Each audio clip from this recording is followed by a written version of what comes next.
The economy is always listed as the most important subject for many voters.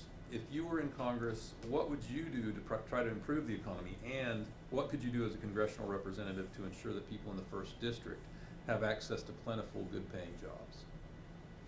What we need to do to improve the economy is decrease the burdensome regulations, especially on small and medium-sized businesses, because in America it's actually very burdensome for companies over a certain employee limit. I don't have that offhand, but a certain employee number to actually effectively operate at a little level, because all those fees and regulations, when you get to a smaller level, they become a large percentage of that business's revenue going towards that regulation.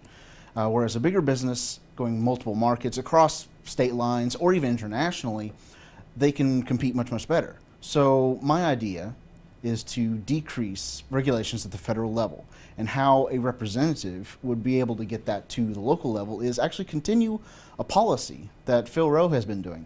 He has always been active, social media-wise, and also very newsletter-wise, making sure the people of the first district are aware of changes of the law in Washington and various issues that are coming up, and making sure that the people here in the first district are aware that those changes are taking place so that they can take advantage of those opportunities. What is the best way legislatively to prevent gun violence, and specifically school shootings and mass shootings? So I was, during my time in college, I was the president for a brief time for Students for Concealed Carry. And there's a lot of data out there for people that are a lot more intelligent than I am that say that the more people that are concealed carrying, that are armed, society at large is actually less violent. It's where there are more guns in circulation, there's less crime. It's a really interesting inverted statistic. So my idea is for the schools, if we want to prevent school violence, we make sure they're not a target. Don't put a big sign outside that says gun-free zone. What that tells a criminal is this is a soft target. I can hurt these kids, these teachers, if they have a grudge or they just are crazy. So my idea is to arm the teachers and make sure they are properly trained, they are properly available to defend their students with their lives if need be. But the great thing about this, and this is my belief, is if you arm the teachers and people realize you've armed the teachers, or you don't know which ones are armed, then people will no longer target the schools, because funnily enough, criminals are not stupid. They actually value their own life. What is your plan for fixing America's immigration problem? I would love to support our president on this issue. We need to build the border wall so that we have less illegal border crossings across our southern border. Now, for the immigration process as a whole, it might take a longer time to fully reform it, but we need to get towards a merit-based system where the most qualified people that are willing to, put down roots here in America, make a better life here in America. I mean, that's the American dream, right? You come here with very little or nothing, make a better life for yourself and your kids, and this is actually for another candidate, Dr. Mani Sethi. I love his story about how his family immigrated from India legally, and then they came here, recertified as doctors, and now for 2 generations, the whole family has been in the healthcare business helping people. And we need more people like Dr. Mani Sethi and his family coming in legally with more merit-based policies. How important is it to not increase the national debt and to balance the annual budget?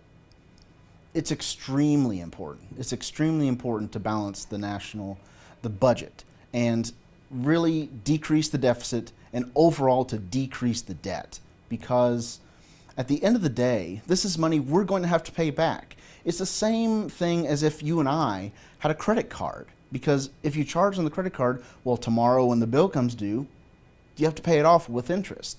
So it actually hurts us in the future by borrowing all that we are, because we're hurting our future, our kids, us, in the present. We're hurting us because we're still alive. We're still going to be affected by this debt 10, 20 years down the line. So what we really need to do is actually something we here in Tennessee do. We have a balanced budget amendment here in the state of Tennessee. And what that means is at the end of the year, not the beginning like, oh, we planned on having a balanced budget. At the end of the year, revenues and expenditures must be equal so that we do not add more debt. And once we get that problem under control, we can start decreasing the amount of debt we already have on hand. All right. What, if anything, do you think President Trump could have done better in his response to COVID-19? What could President Trump have done better over COVID-19 response? Obviously, I'm not a doctor, and neither is the president. So he listened to his advisors. And as with all things, when you lean upon the experience of others, their opinions can change given changing data. And so overall, I'm pleased with the president's response to COVID-19. He's continuing to lean on his advisors like Dr. Fauci and various other medical experts from like the CDC and various other international institutions. Now, maybe I'm a little bit different than other Republican candidates, but I wish the president and our own like CDC had listened more to the WHO when they had said, "Oh, this is a really dangerous virus."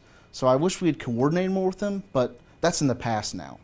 In the present, what we need to do is continue listening to our experts, and for you and me on the ground, listen to our doctors, listen to our healthcare professionals, and make the best health choices for ourselves and our family.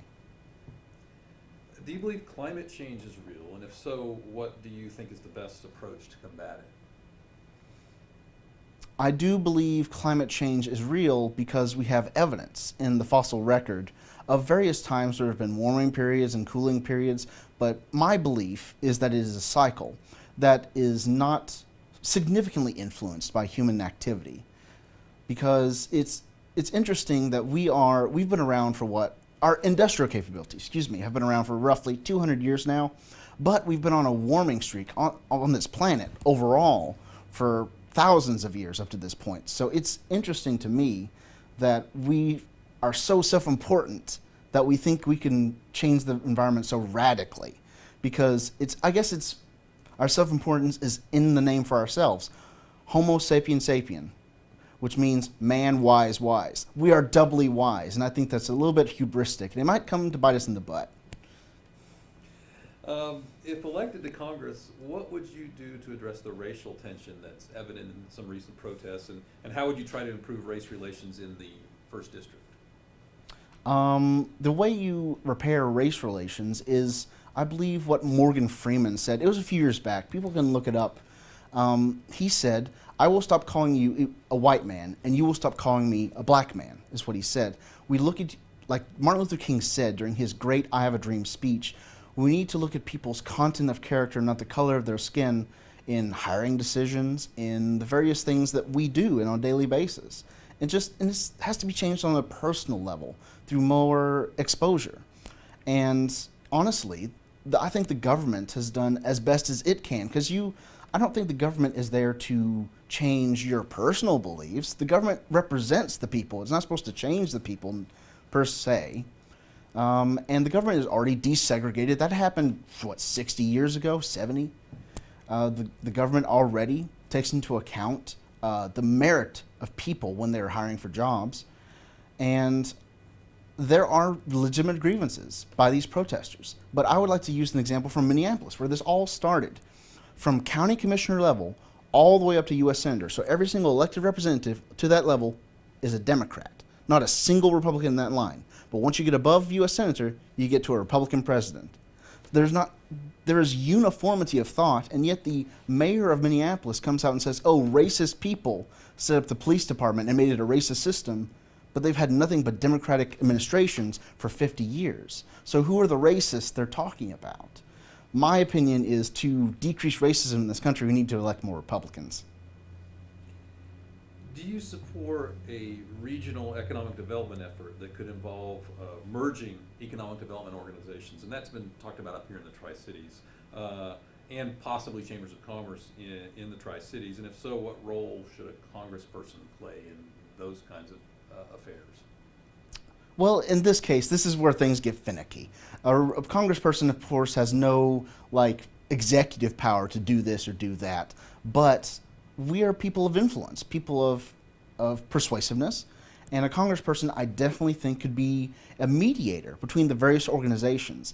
And as an economist myself, or self-prescribed economist, I have a degree in economics, it's the more people that are coming together to trade ideas, to trade their experiences and their expertise, the better the overall economy is going to be, and especially for this area, this wonderful hilly area I love that's my home.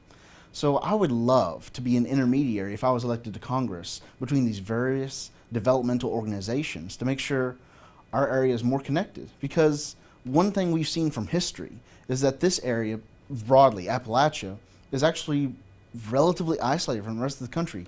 It's hard to develop here because of the rugged terrain.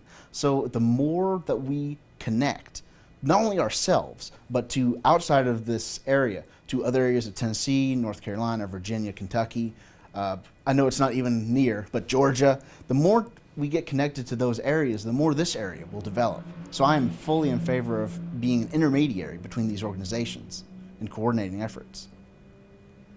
Is there any approach that President Trump has taken to his job that you would have done differently?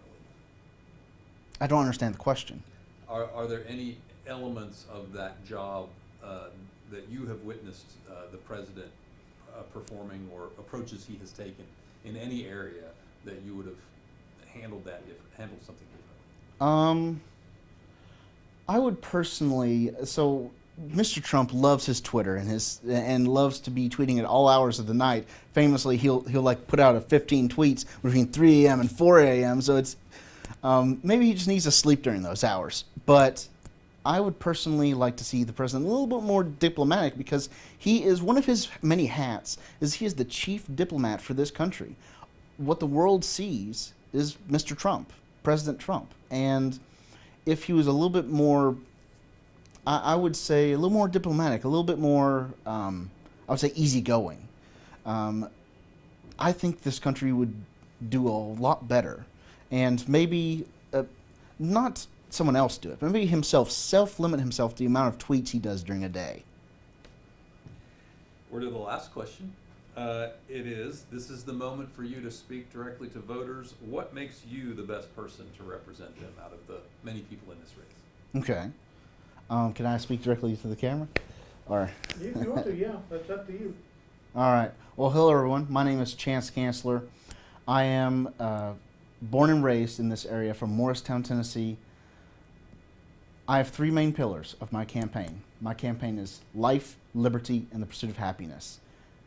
Number one, we must preserve life at conception. And I know this very personally because when my mom was very, very young, she got pregnant out of wedlock and she had an abortion.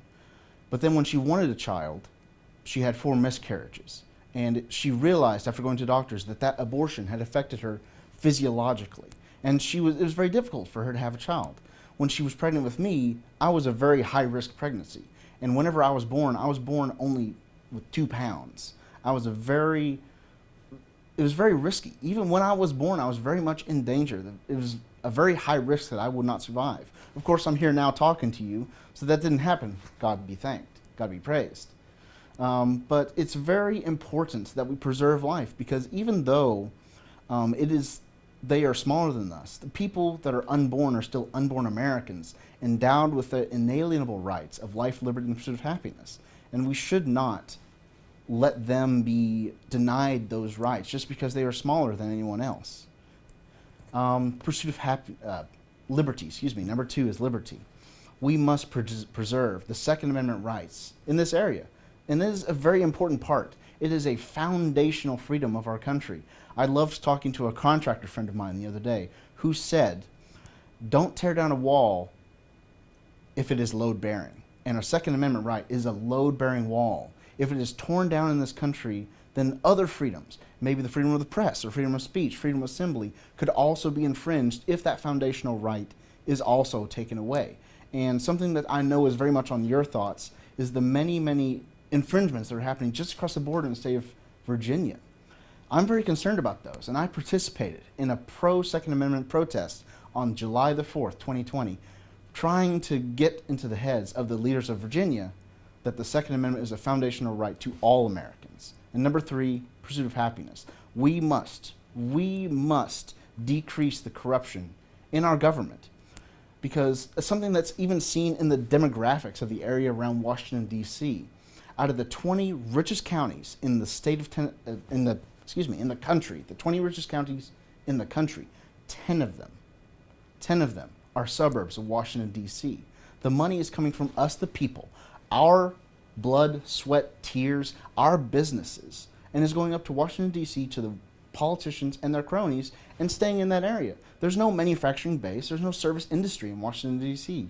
They just have horse trading, politics, and that's what's causing them to become rich. And that is so wrong, that they can sit up there and get rich off of our labors here in the so-called flyover country by some people.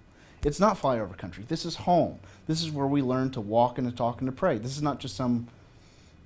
When the people in Washington look at this area, they see mountains and rivers, roads, bridges, maybe towns.